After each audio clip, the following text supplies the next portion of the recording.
নাম তোমার? স্নেহা। স্নেহা। আমরা তাকে কি বলে ডাকি? সায়রা। সায়রা বানু, তাই না?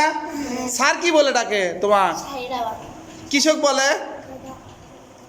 কি কারণে বলে বলতে পারবা? আদর করে ডাকে, তাই না? আদর করে ডাকে না? আচ্ছা, স্যার কি তোমাকে বুঝায় দেয়? হ্যাঁ। তুমি আগে কিরকম ছিলা, মানে সাবজেক্টগুলো পড়তা তখন তোমার কেমন হতো? তুমি কি পাস করতে পারতা? না। স্যারের কাছে পড়ার পরে তোমার কেমন উন্নতি হচ্ছে, মানে তুমি কিরকম পড়াশোনা এখন আগ্রহী হছো? ভালো? শুধু ভালো? আচ্ছা, সবচেয়ে ভালো নাকি? আচ্ছা, এক্ষেত্রে তোমার আগের চেয়ে কতখানি ইমপ্রুভ হচ্ছে, মানে আগে তুমি কেমন পারতা, এখন কেমন পারতা? আগের চেয়ে অনেক ভালো। সেক্ষেত্রে তুমি যদি যখন এখানে পড়তে না আসো তখন কি বাড়িতে ইনফর্ম করে? মানে বাড়িতে তো জানায় যে সায়রা বানু কেন আসলো না, কি কারণে আসলো না? জানায়। কি কারণে জানায় বাবা? যাতে পড়া ভালো হয়।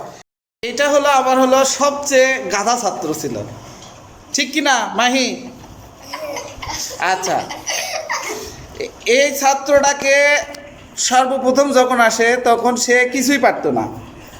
এখন মাহি, তুমি তোমার আগের রোল কত ছিল, এখন রোল কত করছো? 25, এখন 13। আচ্ছা, তোমার স্যার কিভাবে পড়াইছে যে তুমি 13 রোল করতে পারলা?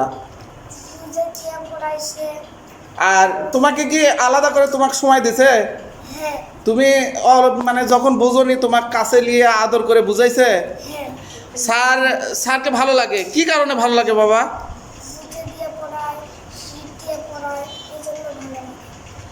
আচ্ছা, স্কুলে যেগুলো পড়া দেয় সেগুলো কি বুঝে দেয়?